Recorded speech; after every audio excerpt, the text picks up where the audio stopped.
आज हम बात कर रहे हैं एक ऐसी समस्या की जो ना दिखाई देती है न लोगों को समझ आती है, लेकिन फिर भी हजारों लाखों जिंदगियों के फैसले को रोक देती है।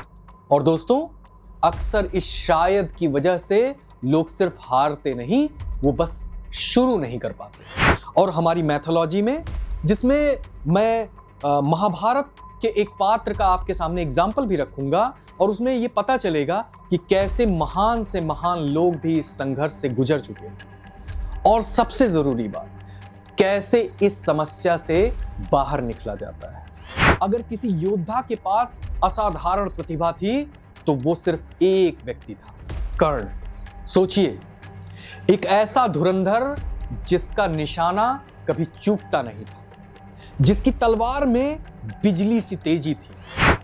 क्या समाज मुझे कभी पूरी तरह से स्वीकारेगा जब उसे राज्यसभा में अपमान झेलना पड़ा, जब उसे बार बार सूत पुत्र कहकर नीचा दिखाया, जब उसके गुरु ने भी उसे पूरी तरह से स्वीकार नहीं किया, गलत साथ चुनने पर मजबूर कर दिया। उसने साथ दुर्योधन का किया। जब हम अपनी कीमत दूसरों के हाथ में दे देते हैं तो हमारी दिशा भी वही लोग तय करते हैं।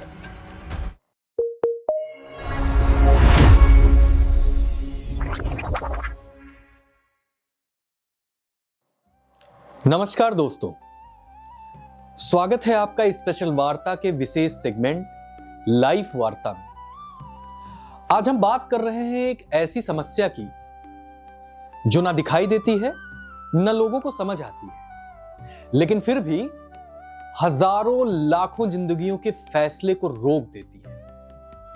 यह समस्या ना आपको टूटने देती है ना ही आगे बढ़ने देती है, बस एक ही जगह पर रोक कर खड़ी हो जाती है। इसका नाम है सेल्फ डाउट।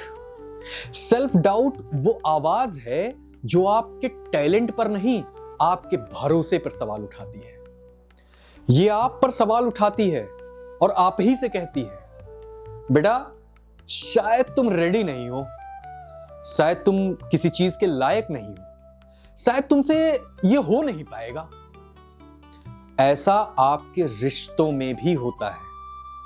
आप महसूस करते होंगे कि कभी कभी आपकी बात सुनी नहीं जाती है। ऐसा आपको लगता होगा, आपको समझा नहीं जा रहा, पर फिर भी आप चुप रहते हैं। मन के अंदर से आवाजें आती होंगी कि अगर कहीं मैं बोलूंगा तो क्या होगा, अगर मैंने अपनी बात रखी तो मैं गलत बन जाऊंगा, शायद कहीं मेरी एक्सपेक्टेशंस ही तो ज्यादा नहीं। और दोस्तों, अक्सर इस शायद की वजह से लोग सिर्फ हारते नहीं, वो बस शुरू नहीं कर पाते, किसी भी चीज की शुरुआत नहीं कर पाते। आज के लाइफ वार्ता के एपिसोड में हम समझेंगे कि सेल्फ डाउट पैदा कहां से होता है, ये इंसान को अंदर ही अंदर कैसे कमजोर कर देता है। और हमारी मैथोलॉजी में, जिसमें मैं महाभारत के एक पात्र का आपके सामने एग्जाम्पल भी रखूंगा और उसमें यह पता चलेगा कि कैसे महान से महान लोग भी इस संघर्ष से गुजर चुके हैं। और सबसे जरूरी बात, कैसे इस समस्या से बाहर निकला जाता है। दोस्तों, ये संघर्ष सिर्फ आज की समस्या नहीं है, ये सिर्फ आज के समय की बात नहीं है। खुद पर शक करना इंसान की कहानी का हिस्सा रहा है, हर युग में रहा है। तो चलिए मैथोलॉजी के एक ऐसे किरदार, और अगर मैं यूं कहूं कि महाभारत के एक ऐसे किरदार को याद करते हैं जिसके पास सब कुछ था, शक्ति थी, ज्ञान था, सामर्थ्य था, पर फिर भी वो अपने आप पर पूरी तरह से कभी भरोसा नहीं कर सका। चलिए दोस्तों, महाभारत के इतिहास में अगर किसी योद्धा के पास असाधारण प्रतिभा थी तो वो सिर्फ एक व्यक्ति था, कर्ण। सोचिए, एक ऐसा धुरंधर जिसका निशाना कभी चूकता नहीं था, जिसकी तलवार में बिजली सी तेजी थी, और फिर भी उसके जीवन का सबसे बड़ा युद्ध उसके बाहर नहीं, उसके अंदर चल रहा था। कर्ण जानता था कि उसमें क्षमता है, वो ये भी जानता था कि वो अर्जुन से किसी मामले में कम नहीं है, लेकिन फिर भी उसके मन में कुछ सवाल बार बार घूमते रहते थे। कि मैं हूं कौन, मेरा जन्म मुझे कहां खड़ा करता है, क्या समाज मुझे कभी पूरी तरह से स्वीकारेगा। दोस्तों, कर्ण की समस्या किसी भी तरह से युद्ध थी ही नहीं, उसकी समस्या थी अपनी पहचान पर भरोसा न कर पाना।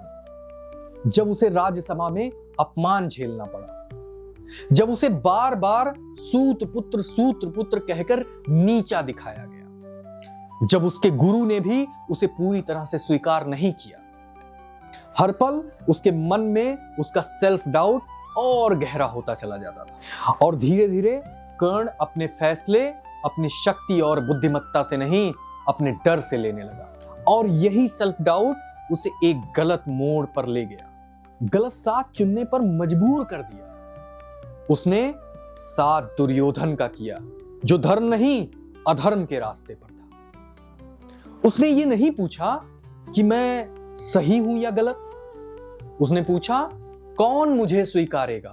दोस्तों, यही जिंदगी का सबसे बड़ा सबक छुपा है। जब हम अपनी कीमत दूसरों के हाथ में दे देते हैं तो हमारी दिशा भी वही लोग तय करने लगते हैं। कर्ण महान था, लेकिन वो खुद को कभी पूरी तरह से महान मान नहीं सका। और यही सेल्फ डाउट का सबसे बड़ा नुकसान होता है। ये आपकी ताकत को छीन लेता है बिना आपको कमजोर दिखाए। कर्ण हार अपनी योग्यता से नहीं रहा था, वो हार रहा था अपने मन के संघर्षों से। इसलिए याद रखिएगा, सेल्फ डाउट आपके मन की क्षमता का सच नहीं होता, वो सिर्फ आपके मन का शोर होता है। और जिस दिन आपने उस शोर पर भरोसा करना छोड़ दिया, उसी दिन आपकी जीत की शुरुआत हो जाती है। सेल्फ डाउट हमें धीरे धीरे एक झूठ सिखाता है। वो हमारे मन को विचलित करता है, हमारे मन को एक तरीके से इनडायरेक्टली ट्रेंड करता है। और आप सोचने लगते हैं कि आप काफी नहीं हैं, आप तैयार नहीं हैं, और आप अपनी मंजिल के लायक नहीं हैं। पर सच ये नहीं है। ज्यादातर लोग इसलिए नहीं हारते कि उनमें ताकत नहीं होती, बल्कि वो इसलिए हारते हैं क्योंकि एक दिन चुपचाप वे खुद पर भरोसा करना छोड़ देते हैं। भगवद गीता के अध्याय 2 के 47वें श्लोक में लिखा है कि कर्मण्येवाधिकारस्ते मा फलेषु कदाचन। अर्थात सिर्फ कर्म करो, फल की चिंता मत करो। सेल्फ डाउट तब पैदा होता है जब हम परिणाम के डर में अपना काम ही छोड़ देते हैं, अपने काम की शुरुआत ही नहीं कर पाते। तो दोस्तों, सेल्फ डाउट चाहे कैरियर में हो या रिश्तों, इसका असर एक जैसा होता है। ये धीरे धीरे आपकी आवाज को कमजोर करता है, आपके फैसलों को धीमा करता है और आपको वहीं रोक देता है जहां से आपकी असली यात्रा शुरू होनी चाहिए थी। भगवद गीता का संदेश बहुत ही स्पष्ट है। खुद को कभी भी नीचा मत गिरने दो, क्योंकि मन ही इंसान का सबसे बड़ा मित्र होता है और मन ही इंसान का सबसे बड़ा शत्रु बन सकता है।